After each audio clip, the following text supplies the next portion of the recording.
अस्सलामुअलैकुम and very good morning. जागो लाहौर में आप सबको खुश आमदीद। मैं हूं आपकी होस्ट नूरुल सहर। उम्मीद करती हूं आप सब ठीक होंगे, खैरियत से होंगे और आपने आज के दिन का आगाज़ बहुत ही प्यारी मुस्कुराहट के साथ किया होगा। व्यूअर्स, कभी आपने ये सोचा है कि एक छोटा सा लफ्ज़ सच इंसान की पूरी ज़िंदगी बदल सकता है? कभी दिल में ये सवाल आया है कि आखिर कुछ लोग मुश्किल हालात में भी सच बोलने की हिम्मत कहाँ से ले आते हैं? सच बोलना हर किसी के लिए आसान भी नहीं होता। कभी हमें डर होता है कि लोग क्या कहेंगे, कभी नुकसान का खौफ होता है और कभी हालात हमें खामोश रहने पर मजबूर कर देते हैं। लेकिन असल ताकत इसी इंसान में होती है जो मुश्किल वक्त में भी सच का साथ नहीं छोड़ता। और सच बोलने की हिम्मत कोई ऐसी चीज़ नहीं जो अचानक पैदा हो जाए, ये आहिस्ता आहिस्ता इंसान के अंदर बनती है। इसकी पहली और सबसे अहम बात यह है कि इंसान अपने दिल से डर को निकाल दे। जब इंसान ये समझ ले कि झूठ वक्ती फ़ायदा देता है लेकिन सच हमेशा दिल को सुकून और मजबूती देता है, तो उसके अंदर खुद ब खुद सच बोलने की ताकत पैदा होने लगती है। और दूसरी बात यह है कि इंसान अपनी रोज़मर्रा ज़िंदगी में छोटे छोटे मौक़ों पर सच बोलने की आदत डाले, क्योंकि सच बोलने की हिम्मत एक दिन में पैदा नहीं होती। ये आहिस्ता आहिस्ता एक मजबूत आदत और किरदार बन जाती है। और सबसे अहम बात यह है कि इंसान अपने ज़मीर की आवाज़ को सुनना सीख ले। जब इंसान अपने दिल के साथ सच्चा हो जाता है तो वह ना सिर्फ दूसरों के सामने सच्चा होता है बल्कि अपने आप के साथ भी ईमानदार हो जाता है। और सच्चाई इंसान को सिर्फ अच्छा नहीं बनाती बल्कि इससे इज़्ज़त, एतमाद और एक मजबूत शख्सियत भी अदा करती है। और यही वो रास्ता है जो इंसान को एक बेहतर इंसान बनाता है। व्यूअर्स, ये था हमारा आज का एक छोटा सा पैगाम आप सबके लिए। आगे बढ़ते हैं अपने पहले सेगमेंट की जानिब। और गर्मियों का मौसम अपनी तेज़ धूप, पसीने और जो जिल्द के मसाइल है इसके साथ आता है, जिससे जो हमारी स्किन है वो बहुत ज़्यादा डल हो जाती है, कभी ड्राई हो जाती है, बहुत ज़्यादा ऑयली हो जाती है। और ऐसे में जो महंगी केमिकल वाली प्रोडक्ट्स है उसकी बजाय हम कैसे कुदरती और जो घरेलू चीज़ें हैं उससे बने जो मास्क है और मुख्तलिफ प्रोडक्ट्स हैं वो लोग कहते हैं कि सेफ़ होते हैं। तो आज हम उसी हवाले से जानेंगे कि कैसे जो हमारे घर में चीज़ें मौजूद होती हैं, जो नेचुरल इंग्रेडिएंट्स हैं, उनको यूज़ करते हुए हम अपनी जिल्द को कैसे ग्लोई बना सकते हैं, और अगर ड्राई होगी है तो कैसे हम उसको दिखा सकते हैं कि बहुत ज़्यादा हाइड्रेटेड है और नेचुरली ग्लो लेके आ सकते हैं। और इस पर बात करने के लिए मेरे साथ मौजूद है हुमैरा नासिर। अस्सलाम वालेकुम, कैसे हैं आप? वालेकुम अस्सलाम, अल्हम्दुलिल्लाह। आप कैसे हो? अल्लाह का शुक्र। अच्छा, अब हुमैरा, जब गर्मियाँ आती हैं ना, ऑब्वियसली सर्दियों में भी मसले होते हैं मुख्तलिफ, लेकिन जब गर्मियाँ आती हैं ना तो मसाइल बहुत ज़्यादा हो जाते हैं। कुछ लोगों टैनिंग भी बहुत ज़्यादा हो जाती है, अनइवन स्किन हो जाती है, फिर पिंपल्स निकल आते हैं, डल बहुत ज़्यादा हो जाती है, फिर हम पानी भी इतना नहीं पीते, और अगर पीते भी हैं तो वो बहुत ज़्यादा स्वेटिंग होती है तो वो वेस्ट हो जाता है। तो सबसे जो बेस्ट चीज़ है इस गर्मियों के लिए वो क्या होनी चाहिए? जैसे स्किन केयर रूटीन है तो क्या चीज़ उसमें लाजमी होनी चाहिए? उसमें जो लाजमी है वो तो सबसे पहले पानी है। सादा पानी नहीं पी सकते, लेमनेट लें, थोड़ा सा नींबू डाल लें। उसके अलावा आप सत्तू का इस्तेमाल करें।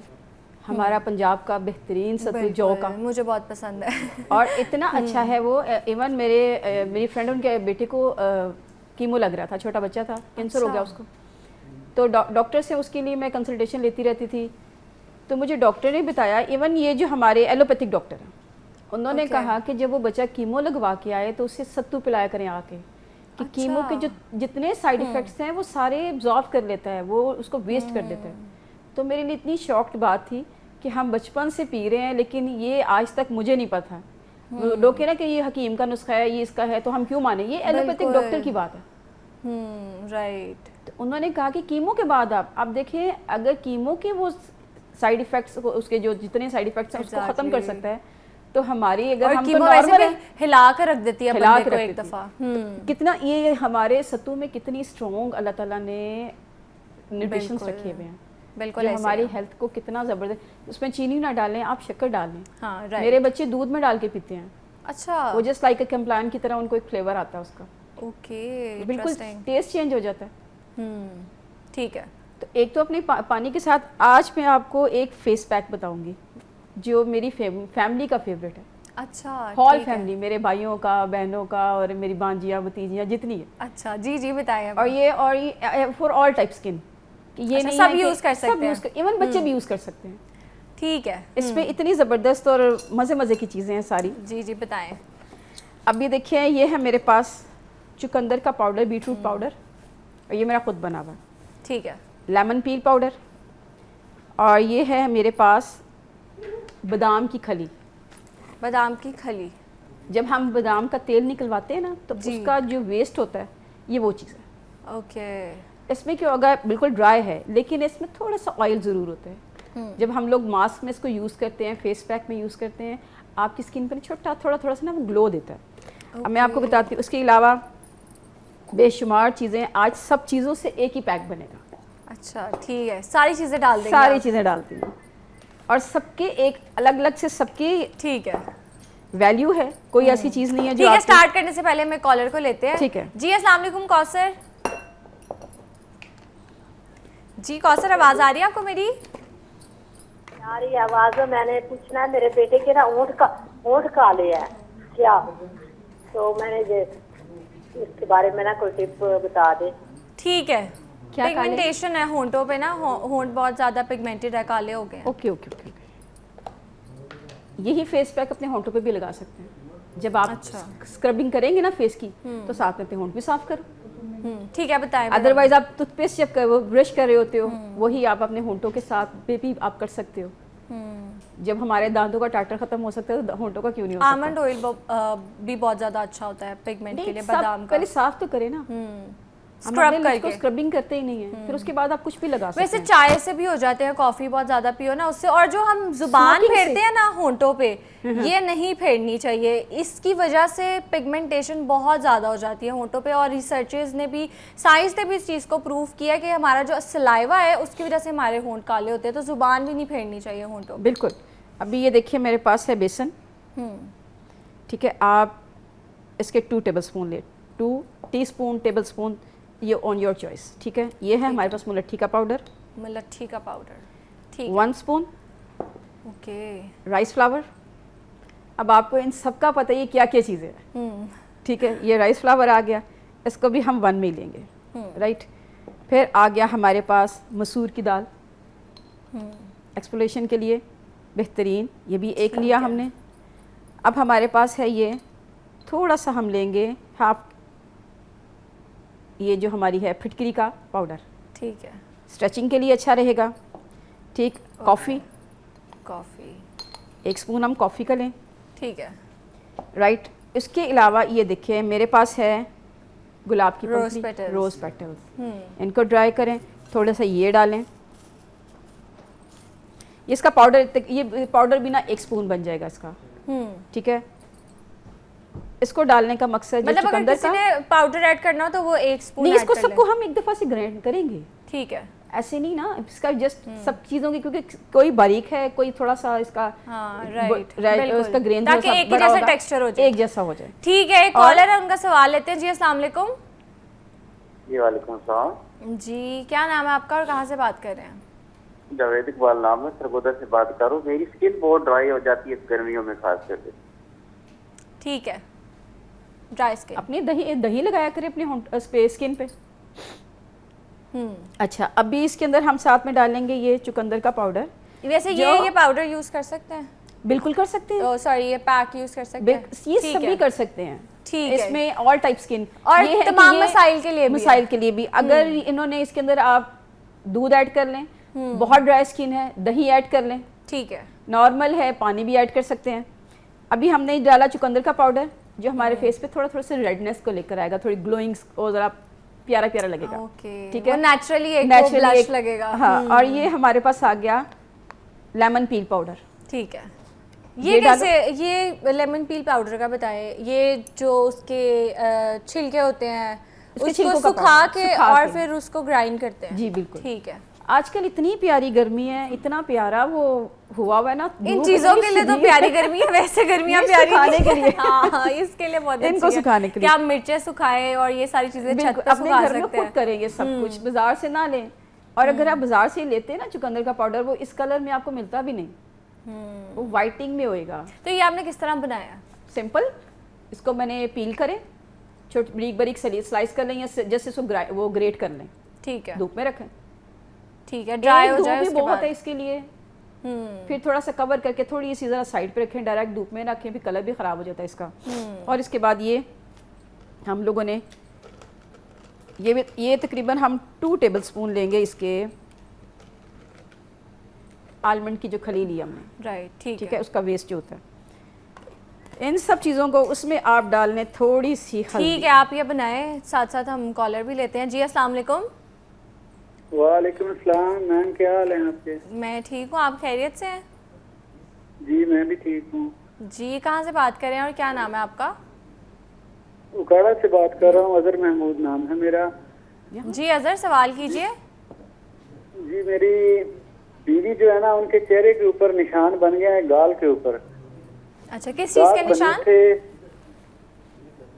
गाल के ऊपर दाग बने थे, ये जो पानी की तरह दाने बने थे, तो ठीक वो है। निशान तो खत्म नहीं हो रहे, पता नहीं क्या मसला है। एक्ने स्कार्स, ठीक है, दाने खत्म हो गए, उसका निशान नहीं खत्म हो रहा। खत्म हो रहा है जी।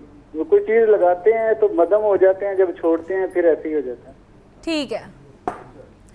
अच्छा, कॉलर थे हमारे साथ, वो कह रहे थे उनकी बीवी को ना दाने बने थे, एक्नी बनी थी, तो वो तो ख़त्म हो गया, लेकिन वो जो स्कार्स रह जाते हैं ना, वो फेस पे या कोई चीज़ लगाते हैं तो वो कम हो जाते हैं थोड़ी देर के लिए, लेकिन फिर वो प्रोमिनेंट हो जाते हैं। फिर अपना ब्लड शुगर, अपना ब्लड लेवल चेक कराएं, ठीक है।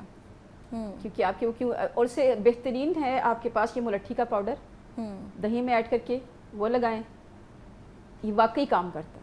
ठीक है, मलट्ठी का पाउडर दही में डाल के दही लगाना में है। डाल के थोड़ी सी साथ में हल्दी आप कितनी ऐड देर कर के लें, लिए? 20 मिनट्स। ठीक है। अगर उनकी स्किन अच्छी है, क्योंकि ये मैं खुद भी यूज़ करती हूँ, अच्छा, और इससे वाकई जाते हैं, ये मेरा आजमूदा है। ठीक है, जो निशान रह निशान जाते हैं हैं वो रह जाते हैं, वो चले जाते हैं। ठीक उसके है। बाद आप मुलट्ठी का सीरम बना लें। अच्छा, वो किस तरह बनाएंगे? आपने रोज़ वाटर लें, उसमें एक स्टिक ले लेना, ठीक है। मुलट्ठी की एक स्टिक लें, शीशे का जार ले लें, तो स्टिक को ना थोड़ा सा डिप हो जाना चाहिए उसमें। अगर आपके पास 5 टेबल स्पून अगर आपके रोज़ वाटर है ना, उसमें आपने ½ टीस्पून डाल देना है उसका ग्लिसरीन का, ठीक है। 1 टीस्पून आप डालें ऑयल का, आलमंड ऑयल का, और 2 टेबल स्पून आप डाल दें उसका एलोवेरा जेल का। ठीक है। इसको अच्छा सा बीट करें। अगर आपने सुबह में बनाया है तो इसको रात में यूज़ करना है, यानी एक रात इसको 8-9 घंटे आप थोड़ी इसको देर के लिए रहने दें। रखना है, ठीक 8-9 है। घंटे इसको इतना थोड़ा सा टाइम दे दें। अच्छा है अगर एक धूप में आप रख लें, आपका बेहतरीन सीरम तैयार हो जाता है स्किन के लिए। ठीक आपकी है। स्किन को हाइड्रेट रखेगा, ग्लोइंग रखेगा, आपके स्कार्स और ये जो प्रॉब्लम आ रहा है आपको, ये भी ख़त्म करेगा। ठीक है, एक और कॉलर है, उनका भी सवाल लेते हैं। जी अस्सलाम वालेकुम। जी वालेकुम अस्सलाम। जी, क्या नाम है आपका और कहाँ से बात कर रही हैं? जी मेरा नाम किश्वर है और मैं जंग से बात कर रही हूँ। और मैं जी किश्वर, मेरा सवाल सवाल है कीजिए। कि मेरे चेहरे पे बहुत ज्यादा बाल भी हैं, छाई और छुरियां वगैरह भी हैं और कील भी है चेहरे पे। ठीक है, कब से है? ये मेरे काफी टाइम हो गया है, तकरीबन 2-3 साल, तो 3 साल से भी ज्यादा हो गए। मैंने बहुत जगह से चेकअप करवाया लेकिन ठीक नहीं हो रहे। ठीक है, आप कोई चीज़ यूज़ करती हैं ऐसी जिससे आपकी स्किन में ये मसला हुआ है? नहीं, अगर मैं कोई चीज अगर घी लगाऊं ना तो मेरा चेहरा खराब हो जाता है, दाने निकल आते हैं। अगर मट्टी, मुल्तानी मट्टी भी लगवाऊं या फिर रोज वाटर भी लगाऊं तो भी दाने निकल आते हैं। ठीक है। इनको फिर हार्मोनल इशू है।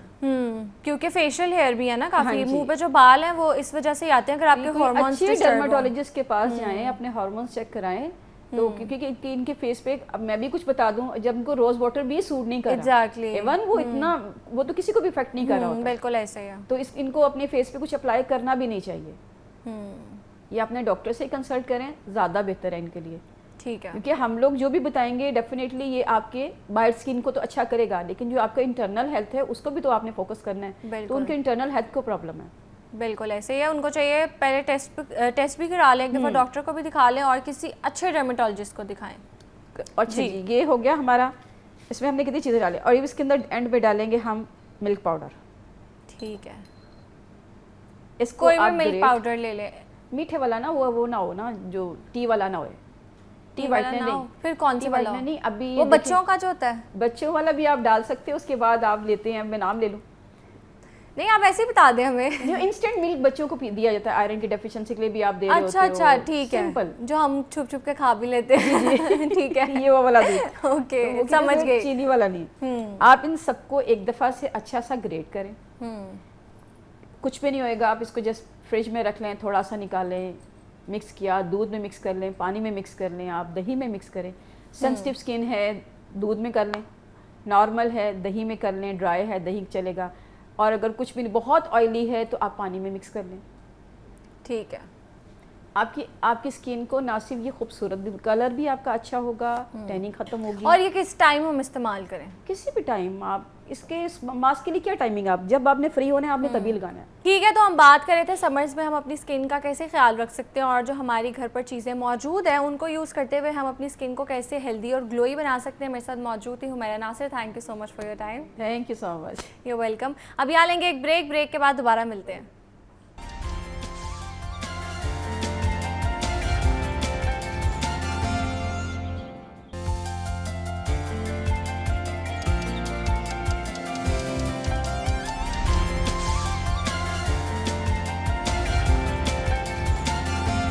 Welcome back. आगे बढ़ते हैं अपने सेगमेंट की जानिब और आज बात करेंगे थायराइड के बारे में। एक छोटा सा ग्लैंड है लेकिन हमारी सेहत, वज़न और मूड पर इसके असरात बहुत गहरे होते हैं और अगर इसमें थोड़ी सी ख़राबी आ जाए तो जिस्म का सारा निज़ाम दरहम बरहम हो जाता है। हमारी ग़िज़ा इस बीमारी को मैनेज करने और थायराइड फंक्शन को बेहतर बनाने में मरकज़ी किरदार अदा करती है।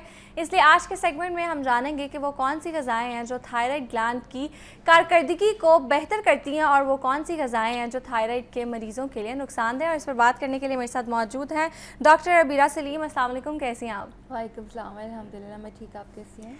अल्लाह का शुक्र। अच्छा, सबसे पहले अबीरा ये बताएं कि थायराइड क्या है और इसका क्या रोल है हमारी बॉडी में? ओके, अच्छा, जैसे आपने पहले ही बताया कि थायराइड जो है हमारी लाइक बॉडी के अंदर एक बहुत छोटा सा ग्लैंड है, बट वो हमारी हेल्थ के साथ डायरेक्टली कनेक्टेड है।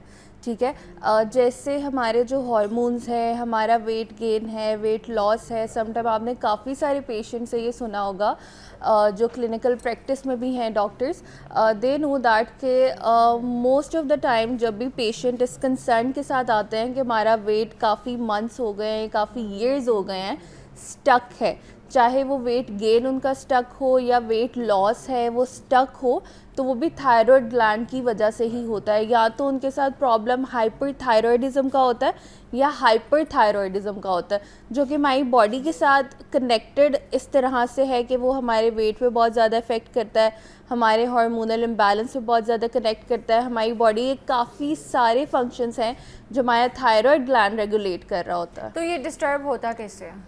ठीक है, ये डिस्टर्ब होता है जैसे आपने बताया कि डाइट से ही हम इसको ठीक कर सकते हैं और बैड डाइट की वजह से ही हमारा थायराइड ग्लैंड जो है वो डिस्टर्ब होता है। अच्छा। सम टाइम ऐसा होता है कि ऐसा नहीं है कि बहुत जल्दी ही लाइक आपने कोई ऐसी चीज़ खाई है या आप जंक फूड ले रहे हो या आप अनकुक वेजिटेबल ले रहे हो तो आपका थायराइड ग्लैंड जो है वो डिस्टर्ब हो गया। नहीं, with the passage of time जब आप जंक फूड इनटेक करते रहते हो और शुगरी चीज़ें इनटेक करते रहते हो, बाहर की चीज़ें इनटेक करते रहते हो, अनकुक्ड फूड खाते हो जिसमें पालक है, गोभी है, या आपकी डाइट में आयोडीन बहुत कम है। ये सब्जियों का जो आपने नाम लिया है ये बगैर पके हुए खाने से भी थायराइड होता है? हाँ जी, बिल्कुल।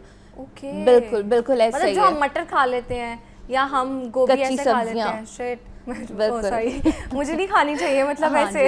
यस, बिल्कुल बिल्कुल ऐसा ही है। और अगर आपकी डाइट के अंदर आयोडीन भी बहुत कम है तो ये बहुत वेरी नोन मेजर चीज़ बन सकती है आपकी हाइपर या हाइपोथायरॉयडिज्म के लिए। लाइक अगर आप आयोडाइज नमक यूज़ नहीं कर रहे, जैसे हम बाहर से शॉपर के अंदर नमक ले आते हैं और वो आयोडाइज नहीं होता, और हम बहुत सालों से हमारे घर में ये प्रैक्टिस चल रही होती है कि हम पैक्ड सॉल्ट नहीं लेके आते या आयोडाइज सॉल्ट नहीं लेके आते। सो अगर हमारे घरों में इस तरह की प्रैक्टिस भी चल रही है तो मोस्टली जो है वो वुमेंस के साथ ज़्यादा हाइपर या हाइपोथायरॉयडिज्म का इशू बनता है। अच्छा, ये बताइए कि इसके अर्ली सिम्टम्स कौन से होते हैं जो यूजुअली हम इग्नोर कर देते हैं? ठीक है, अच्छा, इसके अर्ली सिम्टम्स में बार बार आपका गला ख़राब होना, ठीक है, इसके बेसिक और भी इश्यूज़ हो सकते हैं, लेकिन बहुत ज़्यादा आप मेन में ये रख लो कि आपका गला अगर बार बार ख़राब होता है, आपको कफ रह रही है, आप कोई भी खट्टी चीज़ खा रहे हो और फिर आपका गला ख़राब हो रहा है, लाइक अगेन एंड अगेन, अगर ऐसा है इट मीन्स दैट कि एंड ऑफ द टाइम पे जाके आपको थायरॉयडिज्म या गोइटर जैसी प्रॉब्लम हो सकती है। ठीक है। अच्छा, ये बताएं कि कौन सी चीज़ें हैं जो हमें डाइट में स्पेशली कौन सी चीज़ें हैं जो हमें बिल्कुल अवॉइड करनी चाहिए इसमें? ठीक है, हमें जो है जंक फूड अवॉइड करना चाहिए, ठीक है। जितनी बिल्कुल, भी fully avoid करना पैक, चाहिए। यस, जितनी भी पैक चीज़ें, आप देखें कि जब भी हम जंक फूड इनटेक करते हैं या हम कोल्ड ड्रिंक्स इनटेक करते हैं तो हमारा गला ख़राब होता है सबसे पहले, ठीक है। अब जब बार बार ये आपके साथ ऑन एंड ऑफ ये सीन चल रहा है कि आपको कफ हो रही है या आपका गला ख़राब हो रहा है या आपको गले में खराश हो रही है या आपको गले में टॉन्सिल्स हो रहे हैं, ठीक है, सो वो एंड पे जाके गोइटर या थायराइडिज्म की तरफ जाता है। तो हमें इसलिए एहतियात करनी किसी चाहिए। से लगता है जैसे अगर किसी को मसला हो और आप उसका झूठा खा लो या नहीं पी लो नहीं, तो? ऐसा बिल्कुल भी नहीं है, बिकॉज ये टोटली आपकी डाइट contagious नहीं है। नहीं कंटेजियस नहीं है ये, लेकिन जेनेटिकली ट्रांसफर हो सकती यस, है। जेनेटिकली ये ट्रांसफ़र हो सकता है, बट अगर आप अपनी डाइट को ठीक रखते हो और इफ़ यू नो दैट कि जेनेटिकली है आप में, सो फिर तो आपको ज़्यादा एहतियात करनी चाहिए। फिर आप इस तरह की चीज़ों से, जंक फूड से या जो भी प्रोसेस फूड्स हैं या बहुत ठंडी चीज़ें, जैसे विंटर्स आते तो आप अवॉइड करना शुरू कर दो, ठीक है। समर्स में ठीक है, ऑन एंड ऑफ आप ले रहे हो, वो इतना इफेक्ट नहीं करता, बट विंटर्स में आप उसको लेना कम कर दो। हमें लगता था जो कच्ची सब्जियां हैं वो तो फ़ायदेमंद होती हैं, हालांकि हम वॉश करके ही खाते हैं। हाँ जी। लेकिन आपने डरा दिया कि कच्ची सब्जियां नहीं खानी चाहिए। कुछ मैंने लोगों को तो बहुत आदत सारी होती है, जैसे सब्जियों मुझे का- है अच्छा, मटर और गोभी कच्ची खाना। आई गेस मतलब हमें लगता था कि दिस इज हेल्दी, लेकिन इसकी वजह से भी थायराइड होता है। बट द थिंग इज़ कि लाइक हर सब्जी या हर फ्रूट जो है उसके अलग अलग बेनिफिट्स हैं। तो इट डजंट मीन दैट कि अगर रॉ फ्रूट्स एंड वेजिटेबल्स अच्छे हैं तो वो सारे रॉ फ्रूट्स एंड वेजिटेबल्स आपके लिए अच्छे नहीं लेकिन हो बॉईल सकते। करके तो सेफ है। बॉईल करके, बेक करके, ग्रिल करके you can eat. Like raw आप नहीं ले सकते, आप उसको ग्रिल कर लो, बॉईल कर लो, इस तरह लाइक सॉल्ट एंड इस तरह की चीज़ों से, सो यू कैन टेक, फिर आप ले अच्छा, सकते ड्रिंक्स का बताएं आपने, सोडास का तो बता दिया है, तो ड्रिंक्स कौन सी हमें अवॉइड करनी चाहिए इसमें? हो। जितनी भी कैन ड्रिंक्स हैं आपने वो अवॉइड करनी है। और उसके अलावा जैसे मैंने बताया कि विंटर्स में जिन लोगों का लाइक गला ख़राब होता है तो वो सिट्रस वाली ड्रिंक्स, जैसे जिसमें जूसेस आ जाते हैं, लेमनेड आ जाता है या ऑरेंजेस की ड्रिंक्स आ जाती हैं जो खट्टा है, जो आपके गले को इफ़ेक्ट करता है, वो वाली ड्रिंक्स आप अवॉइड करो। अच्छा ये बताएं आयोडीन का क्या रोल है इसमें?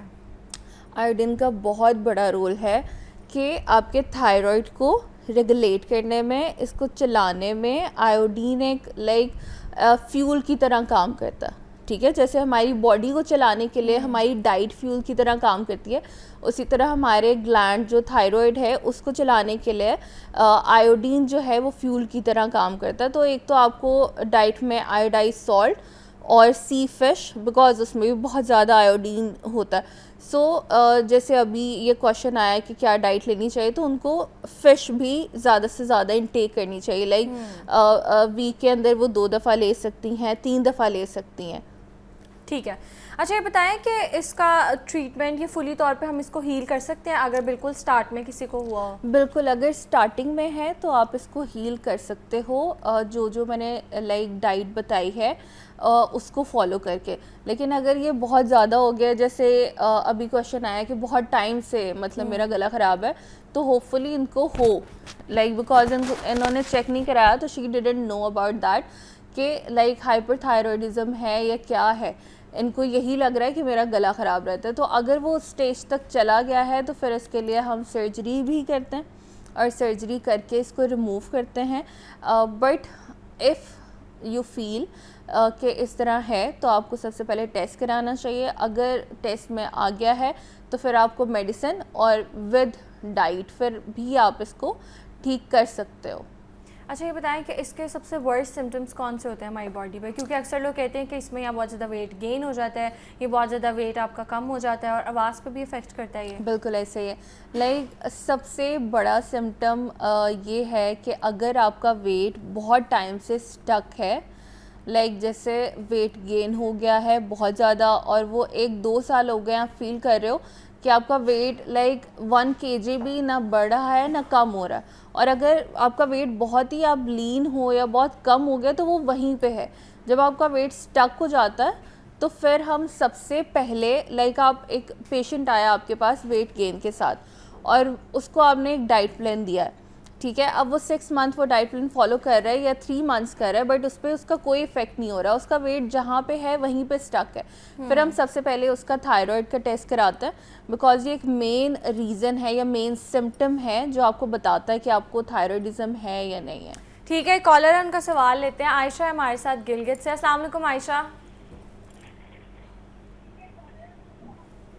आयशा, आपको आवाज़ आ रही है मेरी? हेलो जी वालेकुम अस्सलाम। जी आयशा, मैं सवाल आयशा कीजिए। बात कर रही हूँ गिलगित से। मुझे डॉक्टर के पास बात करनी थी। जी, जी कीजिए बात। जी अस्सलाम वालेकुम डॉक्टर साहिबा। वालेकुम सलाम। डॉक्टर जो ना काफी दिनों से ब्रेस्ट पेन हुआ, तो जब मैं डॉक्टर के पास गई उन्होंने कहा कि विटामिन डी की कमी है। तो मैं आपसे पूछना चाह रही थी कि ऐसे कौन से फ्रूट्स या वेजिटेबल्स ऐसी हैं जो मैं खाऊं तो विटामिन डी कमी है मेरे अंदर वो बराबर हो जाए। विटामिन डी का पूछ रहे हाँ, हैं? विटामिन डी डेफिशिएंट है वो। ठीक है। आजकल वैसे भी बहुत सारे लोगों को, लाइक रिसेंटली मेरी फैमिली में भी काफ़ी लोग अपने विटामिन डी का टेस्ट करा रहे हैं, तो सबको ही डेफिशिएंसी आ रही है। औरतों में तो वैसे भी ज़्यादा है। बहुत ज़्यादा है। तो we were discussing at home कि ओ सबको विटामिन डी की डेफिशिएंसी है, साथ ही निकल आएगा। तो आई सेड दैट कि most of the women like 90+ जो हैं उनको इस टाइम पे विटामिन डी की डेफिशिएंसी है। ठीक है। सो एक तो ये है कि मैं आपको एक इनको कंसर्न फ्रूट्स एंड वेजिटेबल्स नहीं बताऊंगी, ठीक है, मैं इनको बैलेंस डाइट का बताऊंगी। जी बताएं। क्या quick बैलेंस बता डाइट जो है वो फॉलो करें, और दूसरा आप सप्लीमेंट इनटेक करें, बिकॉज डाइट का ये है कि वो आपको स्लो इफेक्ट देती है। ठीक है। लेकिन अगर आपका विटामिन डी बहुत ज़्यादा, तो ऑब्वियसली डॉक्टर ने आपको जो है विटामिन डी इंजेक्शंस वो ले सकते हैं। वो ले सकते हैं, बिल्कुल। बल्कि वो सजेस्टेड है, बिकॉज अगर आप डाइट एक बैलेंस डाइट स्टार्ट करते हो या फॉलो करना स्टार्ट करते हो तो वो एक सर्टेन टाइम लेती है। तो बेस्ट है कि आप अपनी बैलेंस डाइट स्टार्ट करें जिसमें बीन्स भी हों, लेग्यूम्स भी हों, कार्बोहाइड्रेट्स हों, प्रोटीन का अच्छा पोर्शन हो, विटामिन्स भी हों, मिनरल्स भी हों। लाइक जैसे अभी वाटरमेलन आया तो हाइड्रेशन के लिए, like this is called balance diet. लेकिन ये है कि आप साथ विटामिन डी के इंजेक्शंस भी लो। फ्रूट्स भी बता दें उनको। फ्रूट्स में जितने भी सीजनल फ्रूट्स हैं आप वो इनटेक करो। ठीक है। ठीक है। और क्या कोई ये बता रही थी आप? कंसर्न नहीं है, बिकॉज जब आप पेशेंट को बता देते हो तो वो सिर्फ उसी चीज़ पे स्टक हो जाता। So this is not called balance diet. फिर वो सारे विटामिन्स और मिनरल्स उसको नहीं मिल पाते। तो ये है कि आप इंजेक्शंस लो। दूसरा ये है कि सूरज की रोशनी बेस्ट सोर्स है जो हम नहीं लेते आजकल, बिकॉज हम घरों में रहते हैं, ठीक है, बंद घरों में रहते हैं और सनलाइट आती ही नहीं है। सो अगर वाकई आपको विटामिन डी डेफिशिएंसी है तो फिर आप डायरेक्ट सोर्स सन से लें, दैट्स वेरी बेटर। ठीक है, गुफ्तगू का सिलसिला जारी है। अब यहाँ लेंगे एक ब्रेक के बाद दोबारा मिलते हैं।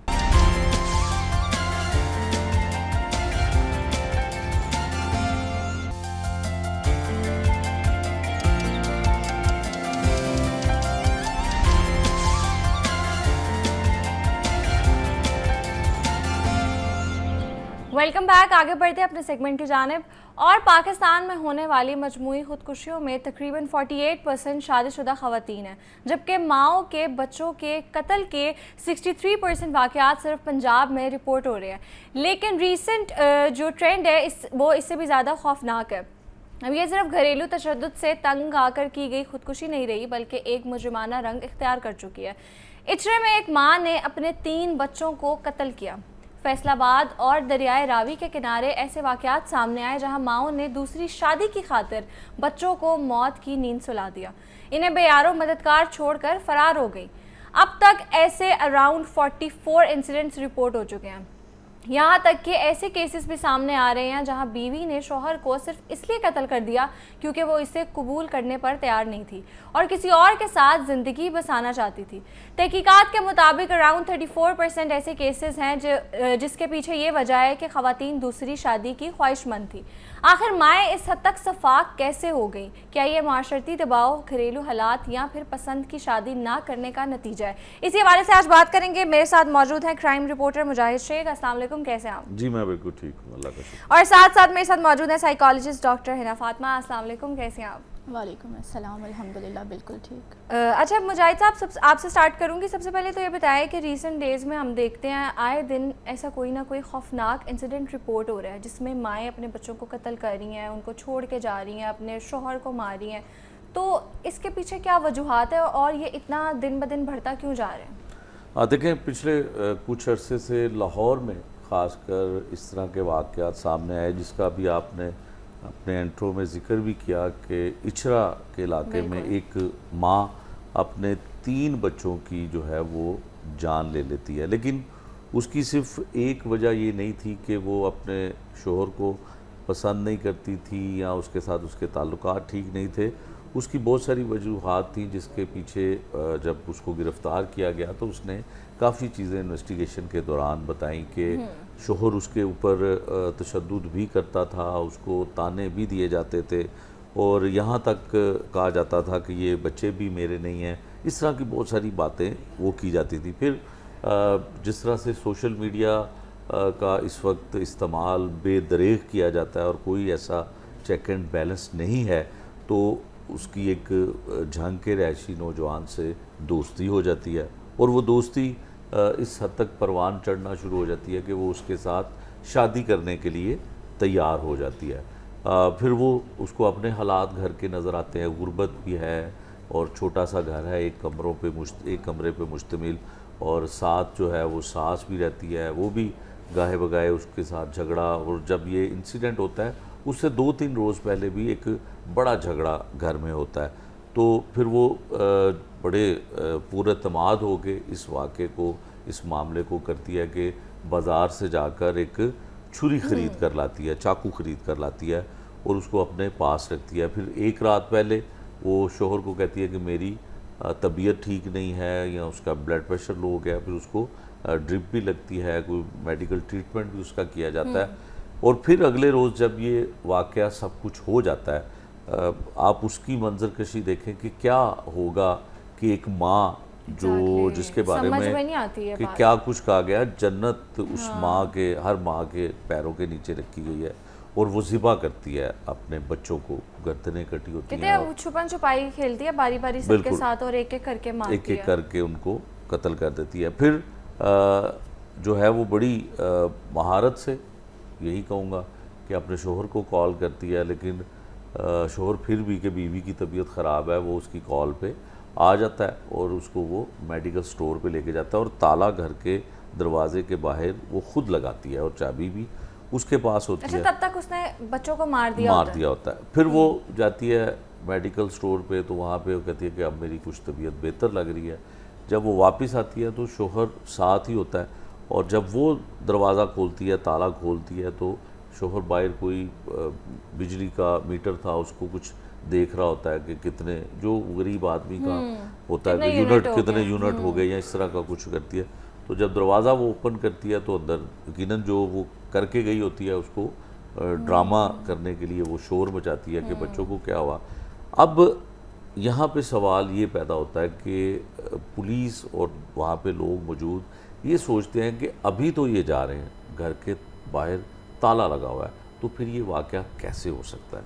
कोई ऐसे ना रास्ता है ना कोई और दरवाज़ा है, तो ये क्या हुआ? लेकिन पुलिस ने इन्वेस्टिगेट किया, उसके बयानात जो थे उसमें तज़ाद आया और कभी वो कुछ कहती है, कभी कुछ कहती है। और जो वीडियो मुजाहिद साहब सामने आई है उसमें वो बड़ी नॉर्मल लग रही है मुझे। अगर किसी माँ के बच्चे ऐसे पड़े हों, वो कैसे इतनी नॉर्मल हो सकती है? बहुत कॉन्फिडेंट लग रही है और वो ये बताना चाहती है कि मैं घर से बाहर गई, अपने शोहर को वो गवाह के तौर पे साथ लेके जाती है। लेकिन देखिए मामला तो सारे पता चल ही जाते हैं ना, इन्वेस्टिगेशन में फिर चीज़ें सारी क्लियर आ जाती हैं कि एक घर के कमरे को ताला मैं लगा के जा रहा हूँ, चाबी मेरे पास है, और 10-15 मिनट में क्या ऐसा हुआ, कोई कौन सी हवाई कोई मखलूक़ात आई और ये काम कर गई। तो फिर उसको जब इन्वेस्टिगेट करते हुए, मशकूक जानते हुए उसके बयानात को हिरासत में लिया गया, तो शोहर जो वो कहती थी कि जी मेरे ऊपर बड़े इल्ज़ामात लगाता है, तो वो तो उसकी वीडियो में आपने देखा होगा कि वो किस तरह से कर रहा है। इन्वेस्टिगेशन के दौरान जो पुलिस का रवायती एक इन्वेस्टिगेशन का तरीकाकार है, 1 घंटे के बाद उसने सारी चीज़ों का एतराफ़ कर लिया फिर उसने उस लड़के का भी नाम बताया जिसके साथ उसकी फ़ोन पे बात होती थी, दोस्ती थी, ताल्लुकात थे उसके। फिर उसके लिए भी गिरफ़्तारी अमल में लाई गई। इस सारे मामलात में ये पता चला कि ख़ातून की एक ख्वाहिश थी कि वो उस लड़के के साथ शादी कर ले, और बच्चे जो है वो शोहर उसका अपने पास रखने को तैयार नहीं था, और उसने ये कहा कि जब मैं शादी करूँगी तो बच्चों को कहाँ पे लेके जाऊँगी। तो उसने ये एक बड़ा जुर्म जो है वो किया और 3 मासूम बिल्कुल जानों को जो है वो उनकी जानें ले ली और उनको कत्ल कर दिया। ये इछरे का मामला था। और ख़वातीन के हवाले से जैसे आपने जिक्र किया, रावी का कई दफ़ा हुआ है कि बहुत सारे ख़वातीन बाज़ दफ़ा तो बच्चों को लेके छलांग लगा देती हैं, रेस्क्यू जो है बिल्कुल उनको ऐसे ही है। बचाने में कामयाब भी हो जाते हैं। बाज़ दफ़ा माँ मर जाती है या बच्चे नहीं तलाश हो पाते। फिर इसी तरह से बहुत सारे लाहौर में वाक़यात हुए हैं कि जब बहुत ज़्यादा प्रिंट मीडिया का दौर था तो उस वक्त भी ये हुआ करता था कि आशना के साथ मिलकर जो है वो शोहर की जान ले ली। ये अखबारात की जीनत बना बिल्कुल करती मुजाहिद, थी ऐसे तो खबरें। बहुत से केसेस हैं, इस पर हम आते हैं। मैं चाहूँगी जैसे आपने बात किया ना कि इन्वेस्टिगेशन के दौरान उसने ये भी एतराफ़ किया कि मेरा शौहर तशद्दुद करता था, मुझे ताने देता था और इल्ज़ाम लगाता था, कैरेक्टर असैसिनेशन करता था। तो हम इसके थोड़े साइकोलॉजिकल एस्पेक्ट पे भी बात कर लेते हैं। डॉक्टर ना ये बताएं कि जो भी आपकी साइकोलॉजिकल कंडीशन है, क्या वो इस चीज़ को जस्टिफाई करती है कि एक माँ जिसकी ये तो उसकी हालत ठीक थी कि वो अफेयर चला रही है शौहर के होते हुए, शौहर जैसा मर्जी था, आपके पास रास्ता होता है सेपरेशन का, तो वो अफेयर चला रही है, तब उसकी साइकोलॉजिकल हालत बिल्कुल ठीक है, मेंटल हेल्थ बिल्कुल ठीक है। लेकिन वो अपने बच्चों को जब मार देती है तो हम उसका साइकोलॉजिकल इम्पैक्ट देख रहे हैं कि पता नहीं शायद उसकी मेंटल हेल्थ नहीं ठीक। किसी की भी मेंटल हेल्थ मुझे लगता है किस हद तक ख़राब क्यों ना हो, अनलेस अनटिल कोई पागल हो, कोई अबनॉर्मैलिटी हो, वो कैसे अपने बच्चों को ज़िबा कर सकती है। मतलब हाउ इज़ इट पॉसिबल, क्या इसके पीछे वो है साइकोलॉजिकल जो एंगल है वो क्या हो सकता है? बेसिकली जब कोई इस तरह का एक्शन कोई औरत परफॉर्म करती है ना, जिस तरह सर ने भी बताया कि उसकी कोई एक रीज़न नहीं थी, मल्टीपल रीज़न्स उसने पीछे से क्लेम की, बिल्कुल वैसे ही कोई एक साइकोलॉजिकल रीज़न भी नहीं होती है, मल्टीपल साइकोलॉजिकल रीज़न्स होती हैं। और इसकी बुनियाद बनती है बचपन में। अच्छा। क्योंकि इस तरह के जो लोग होते हैं बचपन में उन्होंने प्यार देखा नहीं होता, क्योंकि ये एक प्योर नार्सिसिस्टिक बिहेवियर है। जो प्योर एक नार्सिसिस्टिक पर्सन है सिर्फ वो इस तरह से कर सकता है। अगर तो किसी इंसान को हेलुसिनेशंस हो रही हैं, डिल्यूजन्स हो रही हैं, यानी वो ऐसी चीज़ें देख रहा है या सुन रहा है जो हकीकत में मौजूद नहीं है, वो साइकोसिस के उस लेवल पर है और वो किसी को मर्डर कर देता है, तब हम कहते हैं कि ये प्योर मेंटल हेल्थ कंडीशन है। लेकिन अगर एक इंसान प्रॉपर प्लानिंग के थ्रू चलता है तो फिर वो पर्सनालिटी डिसऑर्डर का शिकार है।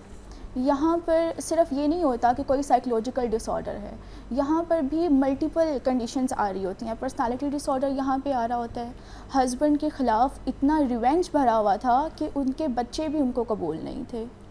इसी तरह से फिर फाइनेंशियल कंडीशंस आ जाती हैं, क्योंकि बचपन में वालिदैन ने भी प्यार नहीं दिया होता, तो वालिदैन ने प्यार को एक्सपीरियंस करना भी नहीं सिखाया हुआ होता।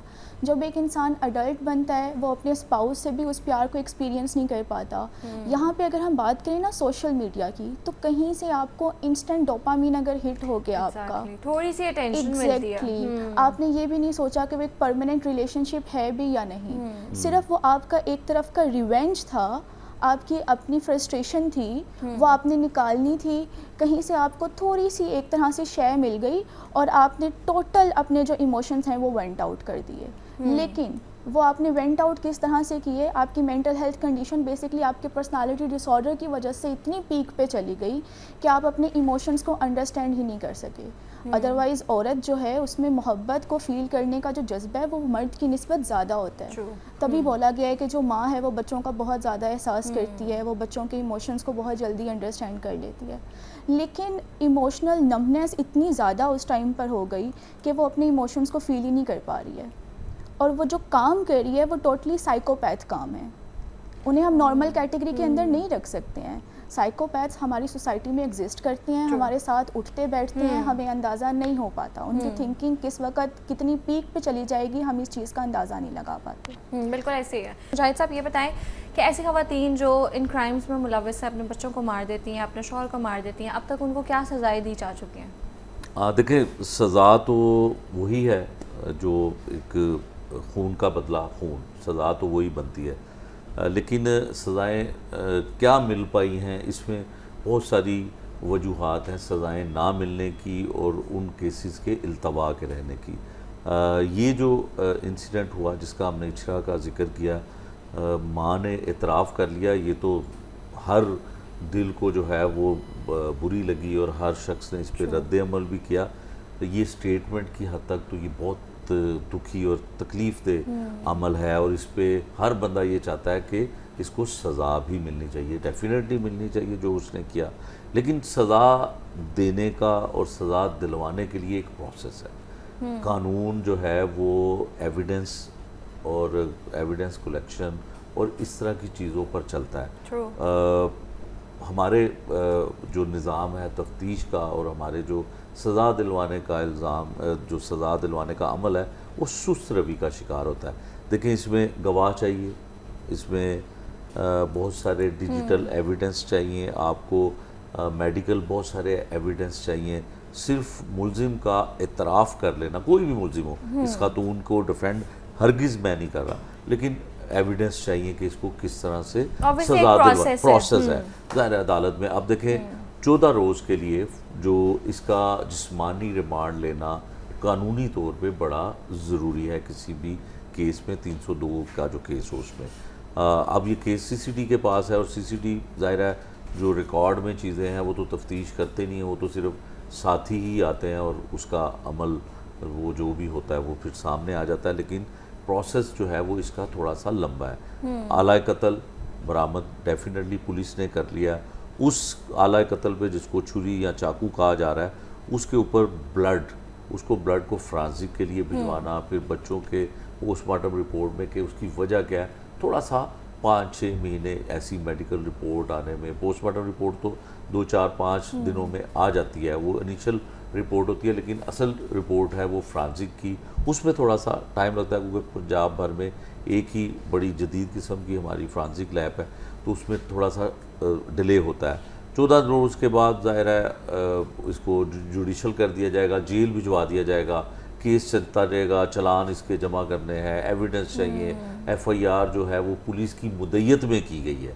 इसमें सबसे बड़ी ये चीज़ है कि FIR पुलिस की मुद्दत में की गई है, कि ना बाप की मुद्दत में की गई है, ना दादी की मुद्दत में की गई है, ना चचा की मुद्दत में की गई है, जिनको हिरासत में भी रखा गया था कि कल को अगर वो माफ़ कर देते हैं तो ऐसी खातून और ख़ासकर ना कहलाने वाली ऐसी माँ वो जेल से बाहर आ जाती है, तो उससे क्या तवक्कुआत सोसाइटी कर सकती है, ख़ानदान वाले कर सकते हैं। लेकिन फिर भी लोग कहते हैं कि चलें जी वो तो चले गए, बच्चे दुनिया से चले गए, तो इनको ऐसे मामला हो जाते हैं, माजी में भी हमने देखा। तो इसमें सज़ा जो है वो यकीनन वही है जो कानून के मुताबिक है, लेकिन खातून होने का भी ऐसी मुलजमान जो होती हैं उनको थोड़ा सा होता है कि वो उम्र कैद की सज़ा होती है, ज़ाहिर है वो आप उसको फांसी तो वैसे जो है वो इस वक्त सज़ाएं नहीं दी जा रही हैं, लेकिन सज़ा तो इसको मिलेगी, डेफिनेटली मिलेगी। जिसका जितना कसूर उस साथी जो दोस्त था उसका जो होगा वो भी इन्वॉल्व किया जाएगा, तो सज़ा मिलेगी। लेकिन प्रोसेस इसमें लंबा है। पुलिस ने अपनी मुद्दत में मुकदमा भी इसीलिए दर्ज किया कि इसको एक जो है वो मिसाल कायम की जाए, कैसे करने वाली खातून को क्या सज़ा दी जाती है। तो ये चीज़ें चलती रहेंगी और इसको ज़ाहिर है थोड़ा सा टाइम लगेगा। बाकी केसेस में भी हमने देखा कि कुछ अर्सा चलता है। आपको बहुत एक मशहूर केस था जिसमें एक डिलीवरी बॉय को कत्ल करवाया जाता है, किया जाता है, शोहर और बीवी मिल के करते हैं। बहुत सोशल मीडिया पे वायरल हुआ उसका इंटरव्यूज़। उसने बताया कि वो मेरे घर आता था और मुझे वो ब्लैकमेल करता था। वो भी इसी तरह से एक खातून थी, मांगा मंडी पुलिस स्टेशन में वो FIR हुई थी और वहीं पे वो खातून 3 बच्चों की माँ थी और सोशल मीडिया एक्टिविस्ट थी, बहुत एक्टिव सोशल मीडिया पे थी वो। उसका भी यही हुआ कि डिलीवरी बॉय के साथ उसकी दोस्ती हो गई और वो जब पुलिस की हिरासत में थी तो उस वक्त मुलजमान जो हैं वो बयान दिया करते थे। अब तो ऑनरेबल कोर्ट की वजह से जो है वो बैन कर दिया गया है कि मुलजिम की स्टेटमेंट नहीं चलनी चाहिए। उस वक्त चलती थी तो वो बयान देती थी कि मेरा शौहर बहुत अच्छा है, ये लड़का जो है वो मुझे ब्लैकमेल करता था, हालांकि वो उसको खुद बुलाती थी जो इन्वेस्टिगेशन पुलिस में आया। लेकिन उस लड़के को अपने शोहर के साथ मिलकर पहले जलाया, कत्ल किया गया, फिर उसको जला दिया गया, उसकी लाश को, डेड बॉडी को जला दिया गया। ठीक है, गुफ्तगू का सिलसिला जारी है। अब यहाँ लेंगे एक ब्रेक के बाद दोबारा मिलते हैं।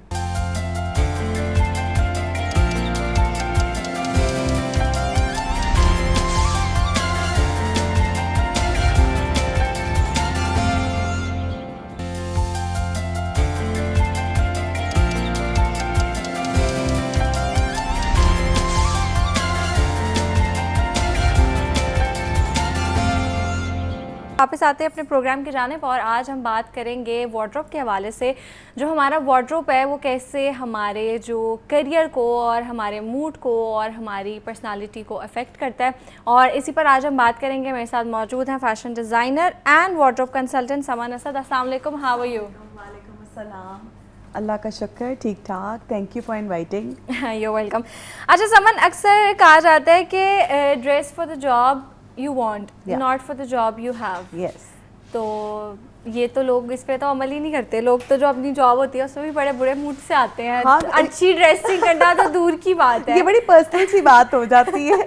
इसमें जो बहुत ज़्यादा करियर ओरिएंटेड लोग हैं ना, उनके बारे में कहा जाता है कि जो करियर ओरिएंटेड लोग हैं ना, वो तो ज़्यादा कोशिश करते हैं कि अपने मूड से ज़्यादा अपने करियर पे फोकस करना है और तरक्की करनी है। और मुझे लगता है कि जो इंसान बहुत ज़्यादा अपने रिस्पॉन्सिबिलिटीज़ को लेके केयरिंग है ना, और वो चाहता है कि वो कुछ बने, वो करियर ओरिएंटेड है, राइट वर्ड इज़, तो वो कोशिश करेगा कि वो उस लेवल के लिए रेडी होकर ऑफिस जाए जिस लेवल तक वो जाना चाहता है। मैं ये नहीं कह रही हूँ कि अभी आपने जॉब इंटरव्यू किया और अभी आप दाखिल हुए और अब आप सीईओ की तरह ड्रेसअप होकर जाएंगे, नहीं, लेकिन एटलीस्ट आप इतने कंपैटिबल लगने चाहिए कि अगर आपका सीईओ आपको रोककर बात करे या वो आपकी पर्सनालिटी को देखे तो वो कहे कि यार ये बंदी है या ये बंदा है जो मेरे अदारे को रिप्रेजेंट कर सकता है। So, और ऐसे लोग हम देखते हैं वो बहुत जल्दी ग्रो भी करते हैं, बहुत जल्दी ग्रो करते हैं। यार एक बंदा कह रहा है मैंने इस पे इन्वेस्ट किया है, लेट्स सी, एक बंदा, किसी ने आपको या मुझे जॉब पे रखा है, तो वो अब अदारे को रिप्रेजेंट करने के लिए अगर बंदा ढूंढेगा तो वो ये देखेगा कि बंदा बोलता कौन सा अच्छा है, दिखता कौन सा अच्छा है, कौन सा बंदा है प्रेजेंटेबल जो मेरी अदारे का नाम रोशन करेगा। और फिर एक बंदा जो आपके ऊपर इन्वेस्ट कर रहा है, जाहिर वो आपको सैलरी दे रहा है, तो वो एक ऐसे बंदे पे इन्वेस्ट क्यों करेगा? बीइंग एन एम्प्लॉयर अगर सोचें, अपना माइंडसेट देखें, साइकोलॉजी क्या कहती है? साइकोलॉजी कहती है कि अगर मैंने किसी बंदे को हायर किया है और मैं उसकी पर्सनालिटी और उसके वे ऑफ टॉकिंग से इंस्पायर नहीं ना हूँ, मैं उसको प्रमोशन कभी भी नहीं दूंगी। क्योंकि मैंने इन्वेस्ट किया है भाई, मेरे भी हलाल के पैसे हैं। तो मुझे लगता है कि हर इंसान को ये सोचना चाहिए कि आपने जो तैयार होना है ना, उस लेवल पे आके आपने अपने आप को मेंटेन रखना है जिस लेवल पे आप पहुंचना चाहते हैं। बिल्कुल ऐसे ही है। और दूसरा, ड्रेस कोड बहुत इंपॉर्टेंट है। कहते हैं अगर आपने कहीं जॉब करनी है ना, तो आप जाके देखें कि उस अदारे का ड्रेस कोड क्या है। फॉर एग्जाम्पल, अगर आप किसी क्रिएटिव अदारे में काम करें तो फिर आपका क्रिएटिव होना बनता है, दिखना, आपका क्रिएटिव दिखना बनता है। So it's all about that. Right. अच्छा ये बताएं कि जो हमारा ड्रेसिंग सेंस है, हमारा जो स्टाइल है, हमारा जो टेस्ट है, वो कैसे हमारे करियर को इफ़ेक्ट करते हैं? देखो बहुत ज़्यादा इफेक्ट करता है। जैसा अभी हम बात कर रहे थे कि एक बंदा आपके ऊपर इन्वेस्ट कर रहा है, आपको सैलरी दे रहा है। आजकल बहुत सारे अदारों को मैंने देखा है कि वो बड़े अच्छे तरीके से लंच ब्रेक दे रहे हैं, उसमें लंच भी वो अपने स्टाफ को खुद प्रोवाइड कर रहे हैं। उनकी इज्जत है भाई, उनका स्टाफ उनकी इज्जत है, ठीक है, कि वो उन पे इन्वेस्ट कर रहे हैं। अब आजकल खाना भी सस्ता नहीं है, ठीक है, आजकल जो महंगाई है वो सबके लिए, एम्प्लॉय के लिए तो एम्प्लॉयर के लिए भी है। एम्प्लॉयर के लिए मुझे लगता है चैलेंजेस ज़्यादा हैं, ठीक है। अब वो आपके ऊपर इतना इन्वेस्ट कर रहा है तो फिर मुझे लगता है कि आपका उसका मान रखना बहुत ज़रूरी है कि अगर एक बंदा आपके ऊपर इन्वेस्ट कर रहा है तो फिर अब आप देखें कि आपने उसको हलाल कर। और वैसे भी समन, अगर आपका इदारा आपकी केयर कर रहा हो, आपकी छोटी छोटी चीज़ों का ख्याल रख रहा हो, ना कि उन चीज़ों को कट कर रहा हो, तो आप शौक से आते हो, आपका काम करने का दिल करता है। लेकिन अगर सबसे पहले आपकी चीज़ें माइनस हो रही हो ना, तो वो आपका मोराल भी फिर डाउन करती है। यार इसमें ना सबसे पहले इंपॉर्टेंट है कि आपके काम को लेकर ना आपको अप्रिशिएट किया जाए। एग्जैक्टली। आपकी एनर्जी बूस्ट हो जाती है। लिबास के अंदर तो एक इंसान नहीं आना है ना, ट्रू, उसी के अंदर एनर्जी नहीं होगी तो फायदा कोई नहीं है। बिल्कुल ऐसे है। मुझे ऐसा लगता है कि ये हर अदारे के जो मैनेजर्स हैं, जो HR डिपार्टमेंट है, उनको चाहिए कि अपने वर्कर्स को ना मोटिवेट करें। मोटिवेशन कैसे मिलती है? अप्रिसिएशन से। बेइज्जत करके कभी मोटिवेशन नहीं मिलती, ठीक है। अभी एक जगह मेरा जाना हुआ था तो मुझे सुना कि उन्होंने अपने एम्प्लॉयज़ को सिखाने की बजाय सबके सामने उनकी तजलील की है। और उनको लग रहा है कि वो सिखा रहे हैं। सॉरी, आप सिखा नहीं रहे, आप अपने अदारे की साख्त को बर्बाद कर रहे हैं। यू नेवर नो, आपने जिस बंदे को समझाने के लिए, गाइड करने के लिए 4 लोगों के सामने जलील किया है ना, पता नहीं वो आपके साथ कैसे रिवेंज लेगा। लोगों को मैंने देखा है, लोगों का डाटा उड़ा देते हैं, अदारों का डाटा उड़ा देते हैं। भाई ऐसे केसेस सुनने में आ रहे हैं क्योंकि आप उनको आपने उनको मोटिवेशन नहीं दिया, डेटा लीक कर देते हैं। बिल्कुल। सो एप्रिसिएशन जो है ना सबसे इंपॉर्टेंट चीज़ है। और फिर अगर आपको लग रहा है ना कि आपका कोई बंदा जो है वो आपके मुताबिक ड्रेसअप नहीं हो रहा, तो प्लीज़ उसको बुलाएं, उसको समझाएं कि ये अदारा फिर आपके लिए मुवाफिक नहीं है। काउंसलिंग बहुत ज़रूरी है। काउंसलिंग बहुत ज़रूरी है। और बहुत सारे अदारे डरते हैं ड्रेस कोड रखने से। भाई वो कहते हैं नहीं नहीं लोग अफोर्ड नहीं कर सकते। क्यों भाई? जब एक औरत प्रिंटेड जोड़ा अफोर्ड कर सकती है तो वो प्लेन जोड़ा अफोर्ड क्यों नहीं कर सकती? मेरा ये सवाल है। ठीक है। बहुत ही इम्पॉर्टेंट चीज़ ये है कि लोग कहते हैं कि ब्रांड का कपड़ा पहनेंगे तो बस ड्रेसअप होंगे। ट्रू, बिल्कुल। और मेरा अगला सवाल भी यही है कि क्या अगर आप अच्छा दिखना चाहते हैं तो उसका मतलब ये तो नहीं होता कि आपने सिर्फ महंगा लिबास पहनना है या ब्रांडेड कपड़े पहनने हैं। देखो वैसे कहा जाता है ना, जितना गुड़ डालोगे उतना मीठा। लिबास के बारे में अगर आप मेरे जितने लेक्चर्स उठाकर देखोगे ना, मैंने हमेशा लड़कियों को और मर्दों को कहा है यार सादा लिबास। जितना गुड़ डालोगे उतना मीठा से मुराद ये कि अब जितनी चीज़ें मैं एक्सेसराइज उस पर करती जाऊंगी, एक तो मेरी इन्वेस्टमेंट बढ़ रही है और दूसरा ये कि वो एक्सपेंसिव हो रहा है और तीसरा ये कि मेरी पर्सनालिटी गुम हो गई है, मेरा लिबास अच्छा लग रहा है। मैंने उस पर मोती लगा लिए हैं, सितारे लगा लिए हैं, चमक धमक लगा रही है और मैं कह रही हूँ मैं एक प्रोफेशनल वुमेन हूँ, कहाँ से लग रही हूँ मैं? मैं तो एक डिस्ट्रैक्शन का बायस बन गई हूँ। लोग मुझे मुड़ मुड़ के देख रहे हैं। मैं किसी से बात कर रही हूँ, किसी का फोकस मेरे कंटेंट से हट गया है और उसका फोकस ना मेरे लिबास पे कि ये मैंने क्या लगाया हुआ है, ये मैंने एक्स्ट्रा ज्वेलरी क्यों पहनी हुई है, ये इतने बड़े बड़े मैंने बैंगल्स क्यों पहन लिए हैं, ये इतना बड़ा मैंने गले में हार क्यों पहना है, ये इतने डैंगल्स मैंने क्यों पहन लिए हैं। उसका कंटेंट से हट गया है, उसका ध्यान सिर्फ मेरी पर्सनालिटी की चीज़ों पे रह गया। क्यों? तो क्या है कि जितना सादा लिबास है ना उतनी आपकी हाईलाइट करता है पर्सनालिटी को। बिल्कुल ऐसे आपके कंटेंट को फोकस्ड बनाता है। ठीक है। तो मुझे लगता है कि यहाँ पे जितना गुड़ डालो उतना मीठा नहीं है, यहाँ पे तो डिफरेंट हो जाता है। लेस इज मोर है भाई। बिल्कुल ऐसे ही। अच्छा समन, ये बताएं कि कौन सी चीज़ें हैं जो आप कहेंगे कॉर्पोरेट अगर आपका इदारा है तो उसमें आपको बिल्कुल अवॉइड करनी चाहिए, और कौन सी चीज़ें हैं कि कम बजट में भी लोग अच्छा स्टाइल कर सकते हैं उनके साथ? अच्छा, कॉर्पोरेट सेक्टर में ना मुझे लगता है कि जो ख़वातीन है ना, आप देखें, आप अपने लीडर्स उठा के देखें, अपने लीडर्स की ड्रेसिंग उठा कर देखें। आप देखें बेनज़ीर भुट्टो को, फातिमा जिन्ना को देखें, मरियम नवाज़ को देखें। आपने कभी देखे उनको, उनके ऐसे कपड़े जिसमें बड़े सादा प्रिंट्स हैं या मोटिव्स बने हुए हैं या कोई बड़े पॉपी कलर्स पहने में? कभी आपने ऐसा नहीं देखा होगा। आप कॉर्पोरेट सेक्टर में जो बड़ी कामयाब ख़वातीन हैं उनको देखें, हमेशा मैंने उनको सॉलिड कलर के लिबास में देखा है। आप हिना रबानी खर की ड्रेसिंग देखें, शी इज़ अ पॉलिटिशियन, आप उनकी ड्रेसिंग देखें, क्या इम्पैकेबल उनकी हाइजीन है, क्या ज़बरदस्त टेपर्ड उनका ड्रेस होता है, लूज फिटेड होता है, कहीं से उनकी बल्जेस नहीं निकले हुए कहीं से। ठीक है, she is very smart and good looking, very very tall. लेकिन आप देखें हमेशा मैंने उनको देखा एक ही टोन में उनका लिबास होता है, दुपट्टे से लेके उनके जूते तक सेम कलर में होते हैं। ठीक है, और उन्होंने उसको बिल्कुल सिंपल रखा होता है। ये चीज़ें बहुत ज़्यादा मैटर करती हैं कि जो आपने लिबास पहना है ना, वो एक तो उस पर लेस इन्वेस्टमेंट हुई हो और जो आपने पहना है वो एक ही टोन में हो और उसको पहनने के बाद आप खुद बहुत इजी फील कर रहे हो।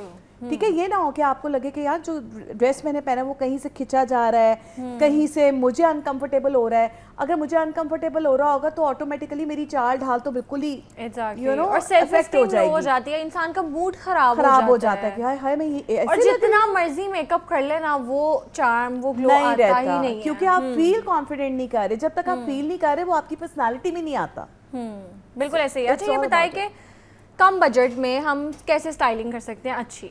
अच्छा, सबसे पहले मैं कहूँगी कम बजट के हिसाब से आप देखें, और स्मार्ट ले ये है कि आप ना सबसे पहले बीइंग अ प्रोफेशनल लिबास के ना रंगों के ऊपर बहुत ज़्यादा फोकस करें। मार्केट से लूज़ फैब्रिक ख़रीदें और उसको कस्टमाइज़ करवाएं। ठीक है, कस्टमाइज़ क्लोथिंग में आप या बटन्स लगा लें या हल्की सी कोई बाजू पे पैमक लगा लें या कोई इसको हल्का सा लेसअप कर लें, दैट्स इट। कोशिश करें एक या दो रंग से ज़्यादा एक्सीड ना करें, क्योंकि जितने लिबास के रंग होते जाएंगे ना उतनी आपकी पर्सनालिटी पीछे जाती जाएगी। हाँ, अगर आप क्रिएटिव डिपार्टमेंट में काम करते तो फिर आपका क्रिएटिव होना बनता है, क्योंकि आपकी वजह से तो ट्रेंड सेट हो रहा है। ठीक है, आप देखिएगा कि बहुत सारे कपड़ों में अगर ज्योमेट्रिकल लाइंस होती है ना, वो फैब्रिक वो पैटर्न बहुत हिट हो जाता है।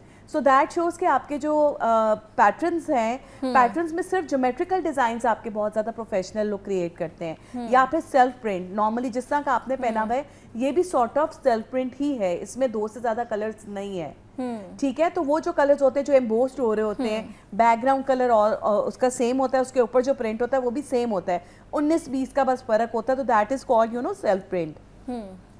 इसके अलावा मैं कहूँगी कि आप कलर्स में देखें, डार्कर कलर्स में जाएं। बीइंग अ वुमन मुझे ब्लैक कलर, ग्रे डार्क की मैं बात कर रही हूँ, ऑफ वाइट ले लें, बेज कलर ले लें, बहुत ब्लैकिश मरून ले लें, बहुत ज़्यादा जो डार्किश ग्रीन होता है, आपका डार्किश नेवी ब्लू होता है, ये बहुत प्रोफेशनल कलर्स हैं। अगर आपने कैरी करने ना तो आप बीइंग अ प्रोफेशनल वुमेन इस तरह के कलर्स आप कैरी करें। क्या है कि हम औरतें मर्दों के शाना बशाना काम करना चाहती हैं, ऐसे ही है, लेकिन अब डिस्ट्रैक्शन क्यों क्रिएट करें? वहाँ पर आकर आप कह देती हैं कि मैं तो औरत हूँ, मेरा तो कलर पहनना बहुत ज़रूरी है, मैं तो रंग नहीं पहनूंगी तो मैं औरत नहीं लगूंगी, ऐसा नहीं है ना। फिर वहाँ पे जेंडर डिस्क्रिमिनेशन की बात आ जाती है। तो आपने अगर काम करने तो आप डिस्ट्रैक्शन का बायस ना बने। सो आप कॉर्पोरेट सेक्टर की खवातीन, क्या जितने भी सीरियस अदारे हैं उनकी खवातीन को उठा कर देखें। मुझे पता है वकालत में कोट का रंग काला क्यों रखा गया है, क्योंकि वो पावर कलर है, ठीक है। आप देखें, हम जब छोटे थे ना, हमारे प्रोफेसर जो टीचर्स थे उनके गाउन्स होते थे। एग्जैक्टली और वैसे भी कुछ कलर्स हैं वो आप पहने, वैसे भी आप पावरफुल लगते हैं, आपका मूड भी अच्छा होता है। तो हम बात कर रहे थे कि जो वार्डरोब है वो हमारी कैसी होनी चाहिए, कौन से ट्रेंड्स चल रहे हैं। मेरे साथ मौजूद थी Saman Asad, thank you so much for your time. Today मिलते हैं कल इंशाल्लाह। आपने बहुत ज़्यादा ख्याल रखिएगा, अल्लाह हाफिज़।